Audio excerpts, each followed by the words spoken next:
بسم አብን ወልድን መንፈስ ቅዱስን ሓደ አምላኽ አሜን። ክብሪ እግዚአብሔር አምላኽና ይኹን። ሎማዓንቲ ናይ ዝሓለፈ ሰሙን ዝቐረበ ሕቶታት ንዑ ኢና ክንምልስ እቲ ግዜ ንዑ ክንጥቀመሉ ኢና። ኣብ መወዳእታ ድማ ዕዮ ገዛ ክወሃበኩም እዩ። እቲ ዕዮ እንታይ ከም ዝመስል ኣብቲ ቦታ ምስ በፃሕና ክንዛረበሉ ኢና። ተቐዳመይቲ ዝቐረበት ሕቶ ኣብ ወንጌል ማቴዎስ ምዕራፍ 24 ፍቕዲ 36 ስለታ መዓልቲ እቲኣን ስለታ ሰዓት እቲኣን ግና ብዘይ ኣቦ በይኑ መላእኽቲ ሰማይ እንትኾኑ እኳ ወይስ ወዲ ዝፈልጣ የልቦን ይብል እሞ እቲ ወዲ ተባሂሉ ዘሎ ጎይታና ኢየሱስ ድዩ ወይስ እቶም ብክርስቶስ ውልድነት ዝረኸቡ እዮም ዝብል ሕቶ የቐሪቡ ነይሩ። ኩሉ ግዜ ከምዚ ዓይነት ሓሳብ ወይ ሕቶ ክመፅና ከሎ ዝቐለለ መገዲ ነቲ ዘንበብናዮ ክፍሊ መጽሓፍ ቅዱስ ብኻልእ ቋንቋ ምርኣዩ እዩ። በቲ ንኽእሎ ቋንቋ ኣምሓርኛ ድዩ እንግሊዝኛ ድዩ ዓረብኛ ድዩ በቲ ዝኽኣልናዮ ቋንቋ እስኪ እንታይ ተፃሒፉሎ ኢልና ምርኣዩ ዝቐለለ መገዲ። ሕጂ ኣብዚ ናይ ኣምሓርኛ እንድሕር ርኢናዮ ንኣብነት ኣብዚ ስክሪን ዝረኣየኩም ዘሎ እታ ናይ ኣምሓርኛ ቀዳመይቲ ዘላ ከአባት ብቻ በቀር የሰማይ መላእክትን ቢሆኑ ልጅም ቢሆን የሚያውቅ የለም ልጅም ቢሆን ኢሉ ጠቂስዋ ኣሎ። ወዲ ኢሉ ንመን ከም ዘመልክት ክንሓስቦ ክንርድኦ ብምግምቶ መገዲ ፅሒፉልና ኣሎ። ኣብ ዝተፈላለየ ሕታማት ናይ መፅሓፍ ቅዱስ ብእንግሊዝኛ ድማ ክትሪእዎ ትኽእሉ ኢኹም። ብፍላይ እቲ ናይ ኣምፕሊፋይድ ኣብኡ ጠቂስዎ ዘሎ ድማ ወዲ ወካ ኢየሱስ ክርስቶስ ምዃኑ ሲ no one knows not even the angels of heaven nor the son but only the father ኢሉ nor the son ኢየሱስ ክርስቶስ እቲ ወዲ ኢሉ the son ኢሉ ኣቕሚጥዎ ኣሎ ወዲ ምዃኑ ንምንፃር ማለት እዩ። ኣብ ናይ ግእዝ ከዓ ኣልቦ ዘየኣምራ ኢ መላእክተ ሰማይ ወኢ ወልድ ዘንበለ ኣብ ባህቲቱ ኢሉ ወልድ ኢሉ ኣቐሚጥዎ ኣሎ። ስለዚ ብንፁር ኣብኡ ከለና ብከምዚ ንመን ይዛረብ ከም ዘሎ ክንርድኦ ንኽእል ኢና። ሓፅር ብዝበለ እንተደኣ ካብዚ ብዝሰፍሕ ዝያዳ ክነረጋግፅ ደሊና ድማ ኣብቲ ዓውደ ፅሑፍ ንኣቱ ማለት እዩ። ኩሉ ግዜ ከም ዝብለኩም ሓደ ጥቕሲ ወይ ሓደ ሓሳብ ንበይኑ ተቆንጭሉ ወፂኡ ክኸይድ ኣይግብኦን እዩ። እንታይ ደኣ ኣብቲ ተፃሒፍሉ ዘሎ ቅድሚኡ እንድሕሪኡ ዘሎ ኣንቢብካ ብዛዕባ እንታይ ይዛረብ ከም ዘሎ ክትፈልጥ እዩ ዝግባእ። ስለዚ ወንጌል ማቴዎስ ምዕራፍ 24 እቲ ዝተዋህበና ጥቕሲ እንተደኣ ርኢናዮ ካብ ፍቕዲ 3 እንታይ ይብል ኣብኡ ትእምርቲ ምምፃእካን መወዳእታ ዓለምን ከ እንታይ እዩ ኢሎም ከም ዝሓተትዎ እዩ ዝነግረና። ንኢየሱስ ክርስቶስ እዮም ዝሓትዎ ዘለዉ ትእምርቲ ምምፃእካን መወዳእታ ዓለምን ከ እንታይ እዩ። ስለዚ እቲ ዝመፅእ ንሱ ምዃኑ ክርስቶስ ምዃኑ ትእምርቲ ምምፃእካ ኢሎም ይሓትዎ ኣለዉ። ኣብ ፍቕዲ 23 ሽዑ ገለ እንሆ ክርስቶስ ኣብዚ ወይ ኣብቲ እንተበለኩም ኣይትእመንዎ። እቲ ዝመፅእ ክርስቶስ ስለ ዝኾነ ኣብቲ እዋን እቲ ኣነ ክርስቶስ እናብሉ ብዙሓት ክመፁ ግን እንሆ ክርስቶስ ኣብዚ ወይ ኣብቲ እንተበልኩም ኣይትእመንዎ ኢሉ ክርስቶስ ኢሉ ተዛሪቡ ኣሎ። ፍቕዲ 27 ምፅኣት ወዲ ሰብ ከዓ ከምኡ ክኸውን እዩ ወዲ ሰብ። ፍቕዲ 30 ሽዑ ትእምርቲ ወዲ ሰብ ኣብ ሰማይ ክርአ ሽዑ ድማ ኩሎም ዓሌታት ኣህዛብ ምድሪ ክበኽዩ ንወዲ ሰብ ከዓ ብብዙሕ ሓይልን ግርማን ብደበና ሰማይ ክመፅእ ከሎ ክርእይዎ እዮም። ሽዑታ ተዛርብ ዘላ ጥቕሲ ፍቕዲ 36 ስለታ መዓልቲ እቲኣን ስለታ ሰዓት እቲኣን ግና ብዘይ ኣቦ በይኑ መላእኽቲ ሰማይ እንትኾኑ እኳ ወይስ ወዲ ዝፈልጣ የልቦን። ፍቕዲ 37 ከምቲ ብዘመኖህ ዝኾነ ምፅኣት ወዲ ሰብ ከምኡ ክኸውን እዩ ኢሉ። ስለዚ ቅድሚኡን ድሕሪኡን ዘሎ ጥቕሲ ተዳሪእናዮ ብዛዕባ ጎይታና ኢየሱስ ክርስቶስ እዩ ዝዛረብ ዘሎ። ስለዚ ማንም ዝፈልጣ የለን ጀካ ኣቦ እዩ ይዛረብ ኣሎ። እታ ንመን እያ ትምልከት? ንጎይታና ኢየሱስ ክርስቶስ ያ ወይ ንኻልእ እያ ዝበለ? ንጎይታና ኢየሱስ ክርስቶስ ከም ትምልከት ብንፁር ከነረጋግፅ ንኽእል ብክልተ መገዲ። ሓደ ኣብቲ ዓውደ ፅሑፍ ካልኣይ ከዓ ብቐጥታ ትርጉም ናይ ዝተፈላለዩ ቋንቋታት ጌርና ከነረጋግፆ ንኽእል ኢና። ወልድ ነታ ግዜ ኣይፈልጣን ድዩ ንዝብል ሕቶ ሕጂ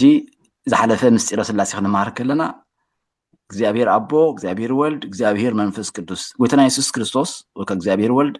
እግዚአብሔር ምዃኑ ኣምላኽ ምዃኑ ሲ ዘረጋግጽ መርትዖ ካብ ብሉይ ኪዳንን ካብ ሓድሽ ኪዳንን ኣቕርቡ ተባሂልኩም ጽቡቕ ዝኾነ ጽሑፍ ኣቕሪብኩም ኣለኹም። ስለዚ ኢየሱስ ክርስቶስ ኣምላኽ እዩ ኢልና እንተ ደኣ ኣሚንና ኣምላኽ ከዓ ኣምላኽ ዘበሎ እንታይ እዩ? ኩሉ ዝፈልጥ ምዃኑ እዩ እሞ ኢየሱስ ክርስቶስ እቲ ወልድስ ነታ ግዜ ሳይፈልጣን እንዲሁ ነዚ ከም ሕቶ ኣልዒልና ናይ ኢየሱስ ክርስቶስ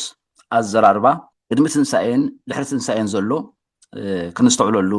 ጽቡቕ እዩ። ወይታ ናይ ኢየሱስ ክርስቶስ ቅድሚ ትንሳኤ ዝዛረቦ ዝነበረ ዘረባ ዝኾኖ ዝነበረ ኩነት ከምኡ ድሕሪ ትንሳኤ ዝዛረቦ ዝነበረ ዘረባ ዝኾኖ ኩነት ብምስትውዓል ተዳንቢብናዮ ኣብቲ ወንጌል ክርዳእና ይኽእል እዩ። ንኣብነት ድሕሪ ትንሳኤ ቶማስ እንታይ ኢልዎ? ጎይታይን ኣምላኸይን ኢሉ ጎይታ ኢየሱስ ክርስቶስ ክቃወሙ ከሎ ይንርአኒ ኢና። ቅድሚ ትንሳኤ ኣብ ገለ ምዕራፋት ከም ተንብቦ ኦ ሄር መምህር ኢሉ ምስ መጽኡ ሓደ ስለምንታይ ሄር ትብለኒ ብዘይቲ ሓደ ኣቦ ብዘይቲ ሓደ እግዚኣብሔር ሲ ሄር ወደ ሓደ የለን ክብሎ ከሎ ንርኢ። ኣብዚ ግን ንቶማስ ጎይታይን ኣምላኸይን እናበሎ ከሎ ስለምንታይ ኣምላኽ ትብለኒ ኣይበሎን። ድሕሪ ትንሳኤ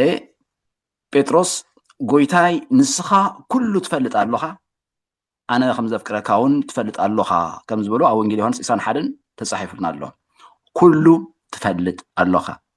ኣነ ከም ዘፍቅረካ እውን ትፈልጥ ኣለኻ ኢልዎ። ቅድሚ ትንሳኤ እቲ ናይ ኢየሱስ ክርስቶስ ኣዘራርባ ኩነት ክንሪኦ ከለና ግን ከም ዝደኸመ፣ ከም ዝጠመየ፣ ከም ዝሓመመ፣ ከም ዝተሰቕለ፣ ከም ዝሞተ ኣቦይ ካባይ ይዓቢ እዩ ከም ዝበለ ወዘተ ፍጹም ሰብ ምዃኑ የርእየና። ግናኸ ፍጹም ሰብ ጥራይ ዘይኮነ ፍጹም ኣምላኽ ድማ እዩ። እሞ እታ መልሲ እንታይ ኣነ እዚኣ ወልዲ ነታ ግዜ ኣይፈልጣን ድዩ ከም ሰብ ኮይኑ ክዛረብ ከሎ ኣብ ወንጌል ማቴዎስ 24 እንታይ ኢሉ ኣሎ? ብጀካ ኣብ ተዘይኮይኑ ጀካ እግዚኣብሔር ተዘይኮይኑ ስጋ ዝለበሰ ወላ ሓደ ኣይፈልጣን እዩ ኢሉ ንነብሱ ምሳና ሓዊሱ ተዛሪቡ።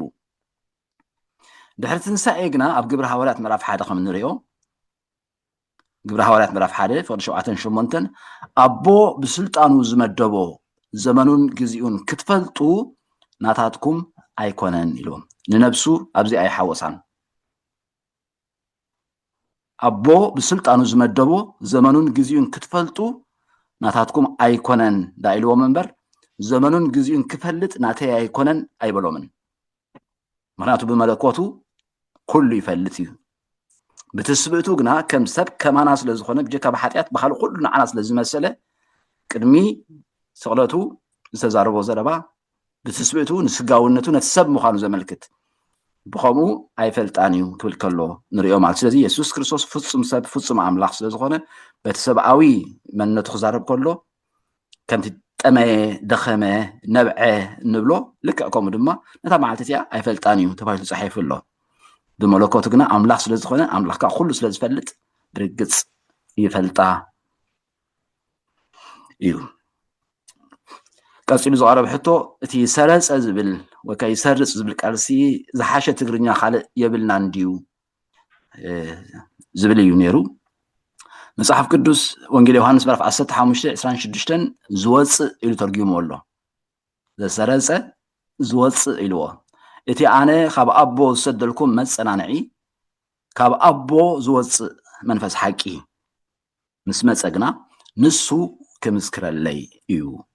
እታ ዝወፅእ ትብለላ እንታይ እያ? ዘሰረፀ ወይ ከዓ ዘይሰርፅ ምኣብ እታ ዝወፅእ ኢሉ ተርጊምዋ ዘሎ ብትግርኛ ኣብ ፍቅዲ ምዕራፍ 16 ፍቅዲ 14 ክሳብ 15 ንሱ ካባይ ክወስድን ክነግረኩምን እሞ ንዓይ ከኽብረኒ እዩ። እቲ ናይ ኣቦ ዘበለ ኩሉ ናተይ እዩ፣ ስለዚኤ ካባይ ወሲዱ ክነግረኩም እዩ ዝበልኩ ኢልቲ ካብ ኣቦ ዝወፅእ ዝብል ከብርሆ ከሎሲ ካባይ ክወስድ እዩ ወሲዱ ክነግረኩም እዩ። ካባይ ዝብለኩም ዘለኹ ከዓ ካባይ ወሲዱ ክነግረኩም እዩ ዝበልኩሲ እቲ ናይ ኣቦ ዘበለ ኩሉ ናተይ እውን ስለ ዝኾነ ናተይ እውን እዩ ኢሉ ክረድኦም ከሎ ንርኢ። እታ ሰረፀ ትብል ዘላ ወፀ ማለት እዩ። ዝያዳ ንምርዳእ ኣብ ገለገለ ጥቕስታት ተዳ ወሲድና መጀመርያ እግዚኣብሔር ንምድሪ ምስ ፈጠራሲ ኣብ ኦሪት ዘፍጥረት ምዕራፍ 1 ፍቅዲ 11 እታ ምድሪ ሳዕርን ዘርኢ ዝህብ በቁልን ኣብ ምድሪ ዝፈርኦም ተውፅእ ማለት ሲ እቲ ሰረፀ ዝብል ቃል ኣብዚ እዩ ዘሎ። እታ ምድሪ ወላ ሓንቲ ኣይነበራን ሽዑ ተውፅእ bring forth ኢልዎ ዘሎ ብእንግሊዝኛ ንሱ እዩ እቲ ዘሳለፀ ዝብል ተተርጊሙ ዘሎ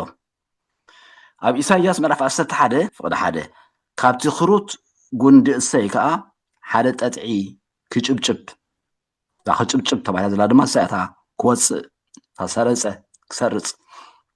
ኣብ ድማ ካም ፎርዝ ኢልዎ እቲ እንግሊዝኛ ሓደ ጨንፈር እውን ካብ ስሩ ፍረ ክፈሪ እዩ እዚ ኣብ ናይ ማሓኛ ተራእይናዮ ከአብ የሚወጣ ካብ አብ ዝወፅእ ዝሰርፅ ኣብ ናይ እንግሊዝኛ ድማ proceed ዝገብር which proceeds from the father who comes ወይ ከዓ proceeds from the father ካብሉ ኣብቲ amplified bible ማለት እዩ ስለዚ ታ comes ወይ proceeds ብለላ ወይ የሚወጣ በአምሓርኛ ዘሰረፀ ብግዕዝ ንሳያታ ቃል ማለት እዩ ስለዚ ታ ሓሳብ ተኣምር ንሕራ ተረዲእናያ ኣይናይ ቃል ንጥቀም ናባና ይግደፍ ግን ታ ይሰርፅ ሰረፀ ትብልቅን እዚኣ ትምልከት ማለት እዩ ኣብ ጸሎት ሃይማኖት ወነአምን በመንፈስ ቅዱስ እግዚእ ማህያዊ ዘሰረፀ እምኣብ ዝብል ኣብ ናይ እንግሊዝኛ truly we believe in the Holy Spirit the Lord the life giver who proceeds from the Father ታ proceed ትብል ይጥቀመላ ማለት እዩ ስለዚ ታ ሰረፀ ትብል ንሳያ ማለት እዩ ቀፂሉ ዝቐረበ ሕቶ ብዛዕባ ናይ መንፈስ ቅዱስ ወይ ናይ ስላሴ ካብ ኣብ ሓድሽ ኪዳን ጽሑፋት ክርኢ ከለና ኣብ ራእይ ዮሐንስ ዘሎ ንመንፈስ ቅዱስ ዝውክል ቃል ኢልና ዘቕረብናዮ መናፍስቲ ዝብልሲ ብዛዕባ ዝቐረበ እዩ መንፈስ ሓደ መናፍስቲ ብዙሓት እቲ ኣብ ራእይ መናፍስቲ ብዝብል ተገሊጹ ዘሎ ብሓቂ ዶ ነቲ ሓደ መንፈስ ቅዱስ ዝውክል እዩ ምክንያቱ ርኹሳት መናፍስቲ ክንብል ከለና ንብዙሕነት ኢና ንገልጽ ዘለና መንፈስ ሓደ እዩ መናፍስቲ ብዙሓት እዮም ከመይ እዩ ዝብል ነይሩ ራእይ ዮሐንስ ከምቲ ሽሙ ራእይ እዩ ዮሐንስ ዝረአዮ ማለት እዩ ክርኢ ከሎ ድማ ይመስል እናበለ ዝፅሓፎ ጽሑፍ እዩ ሪኢኹም ትኾኑ ኢኹም ኢለ ተስፋ ገብር ይግምት ኮሚቴ ጽቢተይ ራእይ ዮሐንስ ኣንቢብኩም ኣለኹም ኢለ ዝሓስብ ስለዚ ንጎይታና ኢየሱስ ክርስቶስ ወላ ክገልጾ ከሎ ነቲ ዝረአዮ ምርኣይ ገለ ክፋሉ ምኸንብብ ምእንቲ ዝያዳ ንጹር ክኾነልና ራእይ ዮሐንስ ምዕራፍ 1 ሞ ንረአዮ እቲ ራእይ ከመይ ከም ዝኾነ ክርዳእና ምእንቲ ራእይ ዮሐንስ ምዕራፍ 1 ንጎይታና ኢየሱስ ክርስቶስ ዝገለጸሉ ኣገላልጻ ኣብኡ ክንሪኦ ንኽእል ኢና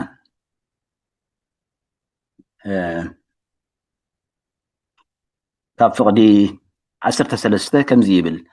ኣብ ማእከልቶም 7 ቀወምቲ ቀንዲል ከዓ ክሳዕ እግሩ እተኸድነ ብቕናት ወርቂ እውን ክሳዕ ኣፍ ልቡ እተዓጥቀ ወዲ ሰብ ዝመስል ርኢኹ ርእሱን ፀጉሩን ጻዕዳ ከም ፀምሪ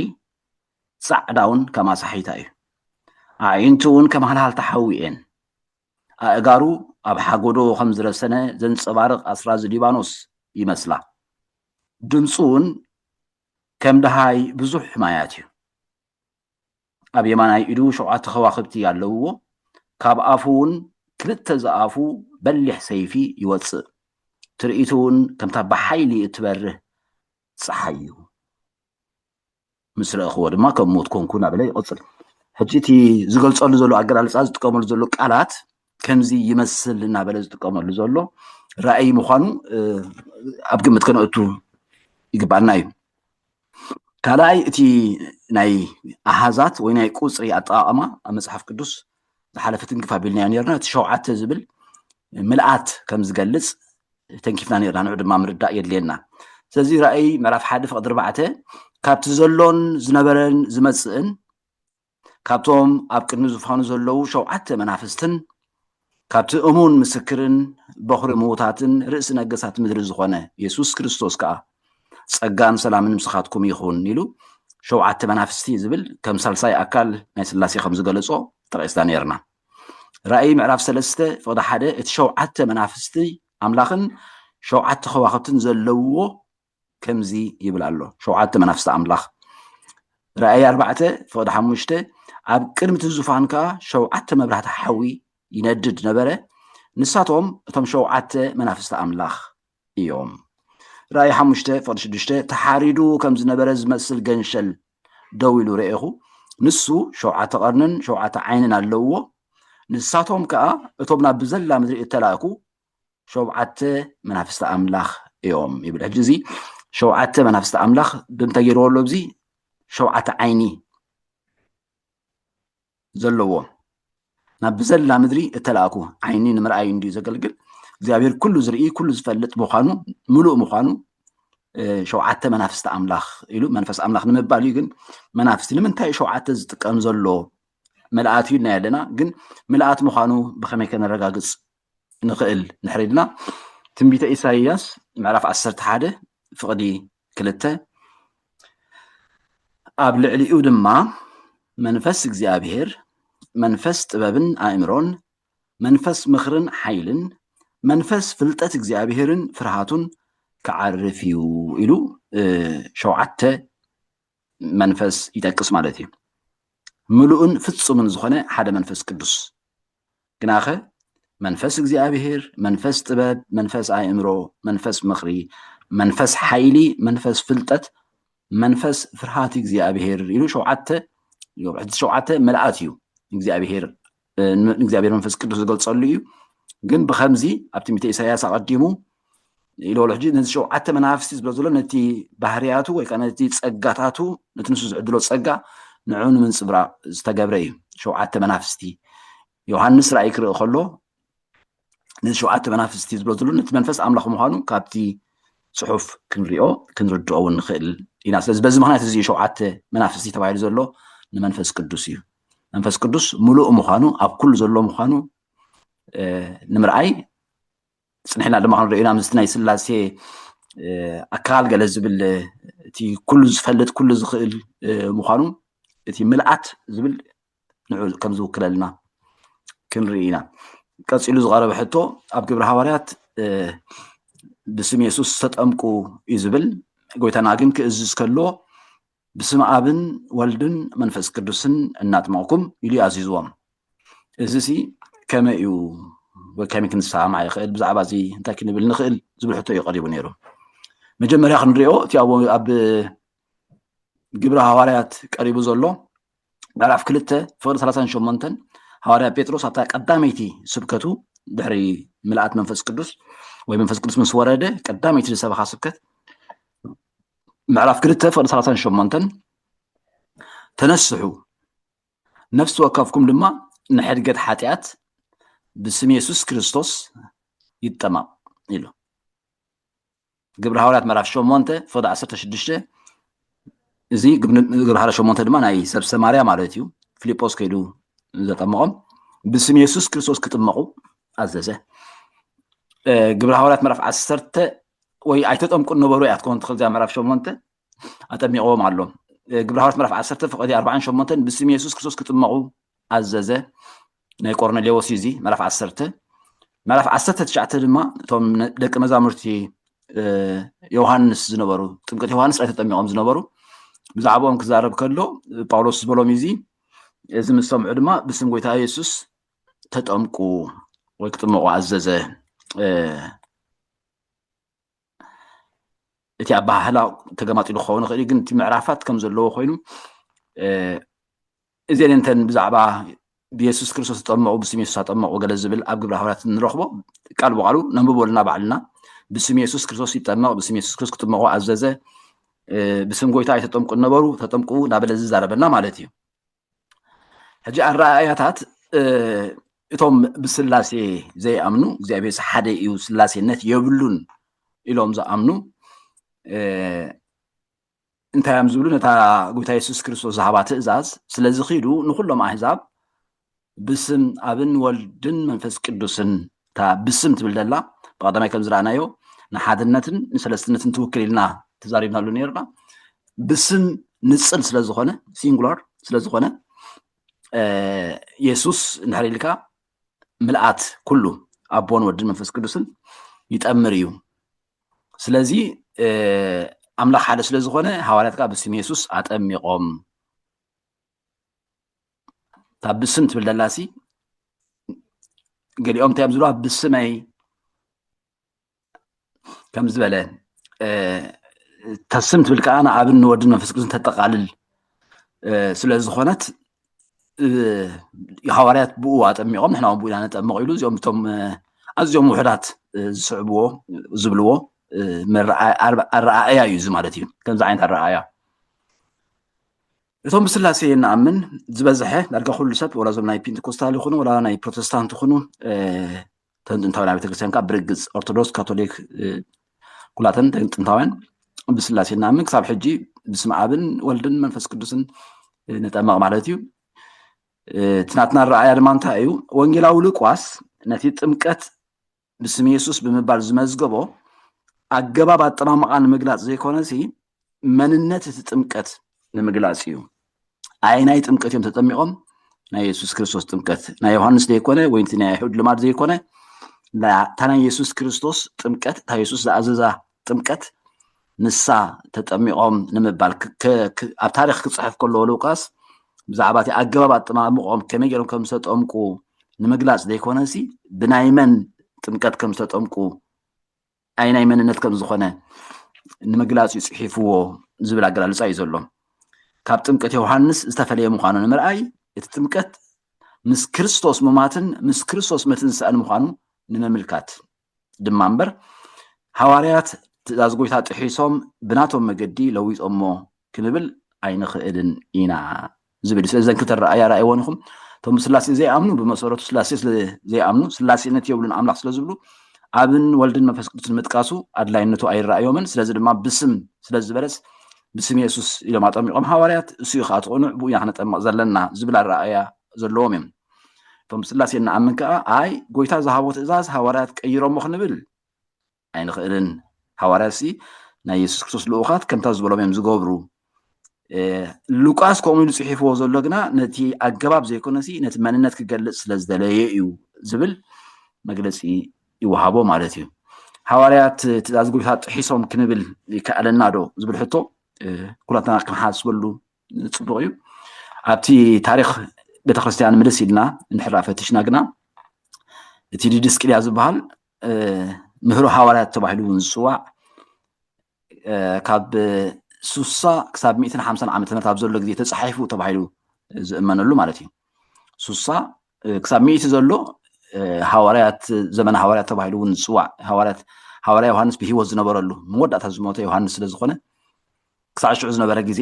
እዚ ዲዳኬ ወይ ከዓ ዲድስቅልያ ንብሎ ኣብኡ ኣብ ምዕራፍ 7 ብዛዕባ ጥምቀት ብዝምልከት ብንጹር ከተጠምቑ ከለኹም ከም ዝግበሩ ኢሉ ብስመ ኣብን ወልድን መንፈስ ቅዱስን ኣጠምቕዎም ከምታ ናይ ማቴዎስ 28 ዘላ ኣብ ዋሓዝ ማይ ኣጠምቕዎም ዝሑል ተረኺብኩም ኣብ ዝሑል ይኹን ዝሑል ተሲኢንኩም ወላ ውዒ እውን ይኹን ወላ ሓደ ንሕራ ሲኢንኩም ድማ ኣብ ርእሶም እናፍሰስኩም ኣብን ወልድን መንፈስ ቅዱስን እናበልኩም ግን ኣብዚኣ ትብለላ ትሪእዋ ኣለኹም ብእንግሊዝኛ ተፅሒፍ ስለ ዘሎ ተላ ዘይረኺብኩም ኣብ ርእሶም እናፍሰስኩም pour out water thrice upon the head into the name of the Father and Son and the Holy Spirit. ስለዚ ብስም ኣቦን ወድን መንፈስ ቅዱስን ማይ እናፍሰስኩም ኣጠምቕዎም ኢሉ ኣብ ዲዳኬ ወይ ከዓ ኣብ ዲድስቅልያ ምዕራፍ 7 ተፃሒፉ ንረኽቦ ኣብዚ ናትና ኣብዚ ናይ መፅሓፍ ዲድስቅልያ ዝብል ኣንቀጽ 33 ቁፅሪ 87 ድማ ክጠቕሶ ከሎ እንታይ እዩ ዝብል እስመ ኣሃቲ ይእቲ ጥምቀት ወአሃዱ እግዚአብሔር አብ ወእግዚእነ ወመድኃኒነ ኢየሱስ ክርስቶስ ወጰራቅሊጦስ መንፈስ ቅዱስ ውእቱ ሞቱ ለኢየሱስ ክርስቶስ በስጋ ኢሉ ይገልጾ ጥምቀት ናይ ኢየሱስ ክርስቶስ ሞት በስጋ ዘርኢ ስለ ዝኾነ እታ ጥምቀት ድማ ሓንቲ እያ እግዚአብሔር አብ እግዚአብሔር ድማ ሓደ ከም ዝኾነ እግዚአብሔር አብ ጎይታና ኢየሱስ ክርስቶስ ጎይታና መድኃኒና ኢየሱስ ክርስቶስ ከምኡ ድማ ጰራቅሊጦስ መጸናንዒ መንፈስ ቅዱስ ኢሎም ጽሒፎም ኣለዉ ስለዚ እቲ ብስመ ኣብን ወልድን መንፈስ ቅዱስን ምጥማቕሲ ኣቐዲሙ ዝነበረ ምንባሩ ኣብ ዲድስቅልያ ተቐዳማይ መፅሓፍ ክንሪኦ ንኽእል ኣብ ኩሎም ታሪክቶም ዝሰዓቡ ኣቦታት ድማ ክንሪኦ ከነንብቦ ንኽእል ኢና እቲ ታሪክ ከተፅንዕዎ ክትመሃርዎ ትራድልኹም ክተንብብዎ ክትውከስሉ ትኽእሉ ኢኹም ማለት እዩ ክሳብ ሕጂ ድማ ናይ ካቶሊክ ናይ ኦርቶዶክስ ናይ ጥንታዊ ናይ ቤተ ክርስቲያን ولا زوم نحج زلو كطمو خلو ولا زوم عبد جازم بتقولني خمان كيتروح زوم نبين تقص زلو خطمو خن سمعهم كلنا بس مع بون ورد منفس قدسنا طمو أكل خلون سمعنا مالتي ስለዚህ ታ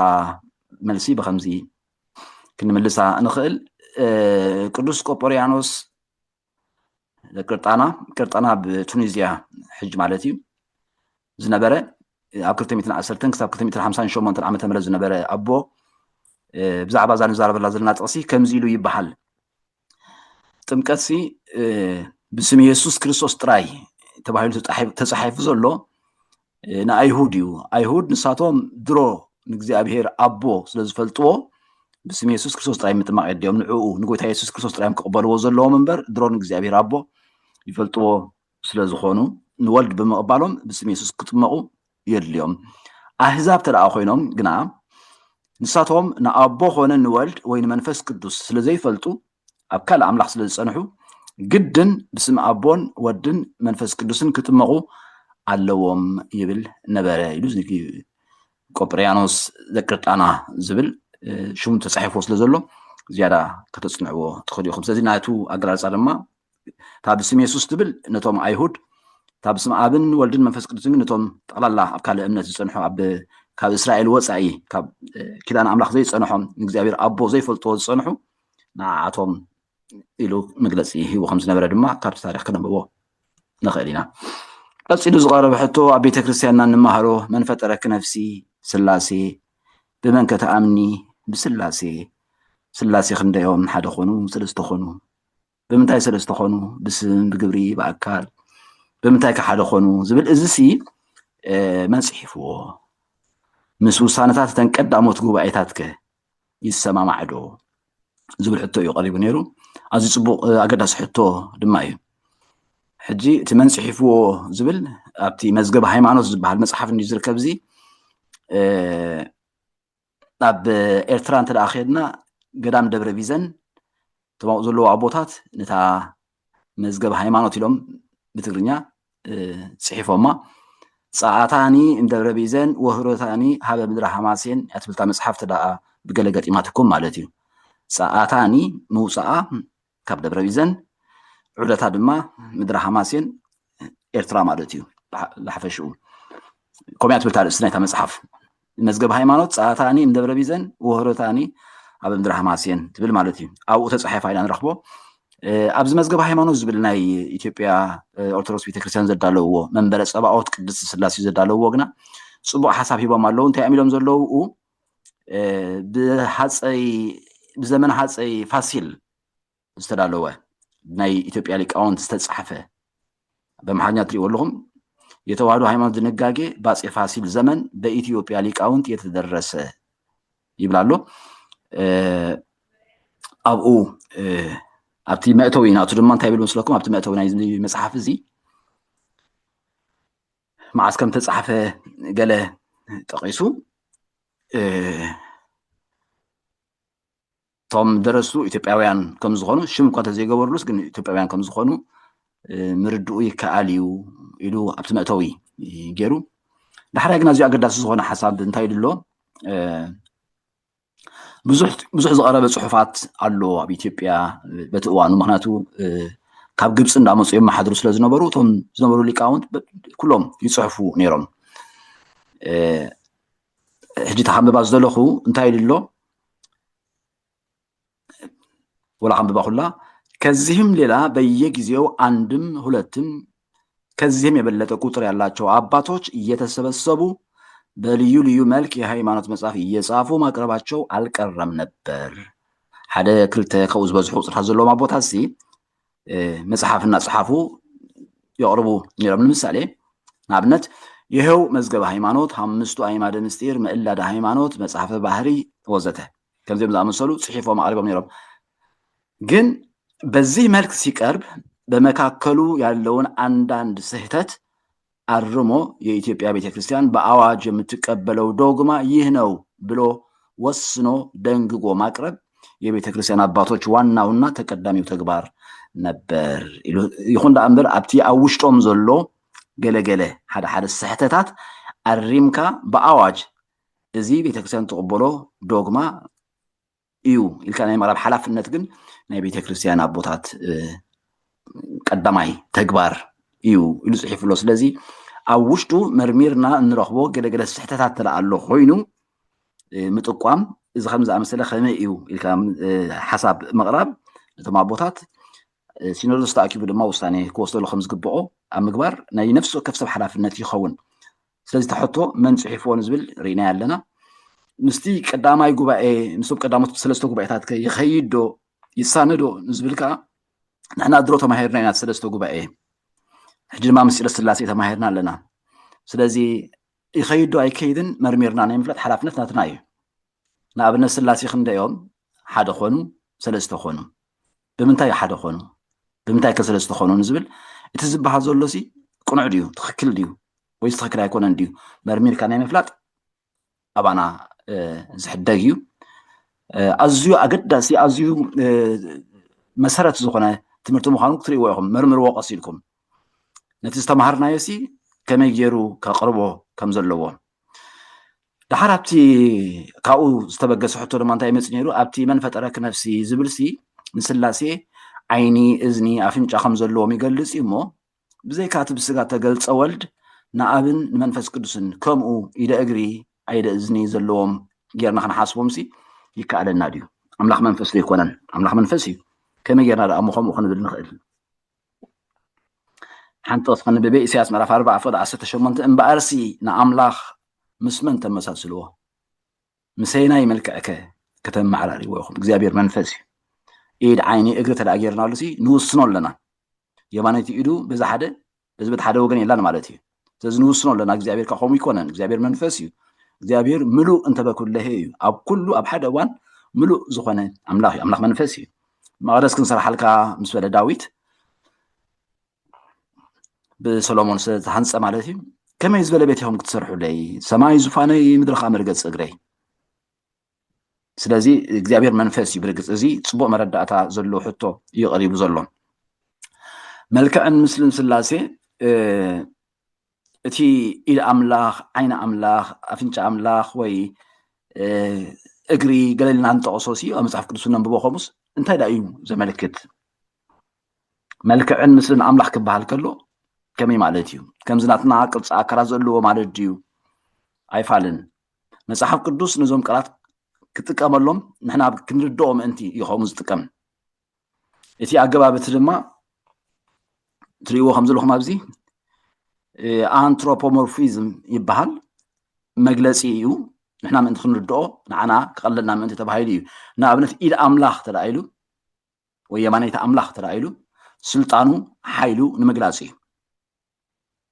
ዓይኒ ኣምላኽ ተላኢሉ ኩሉ ከም ዝርኢ ኩሉ ከም ዝፈልጥ ንምግላፅ እዩ ዓይንቲ እግዚኣብሔር ሲ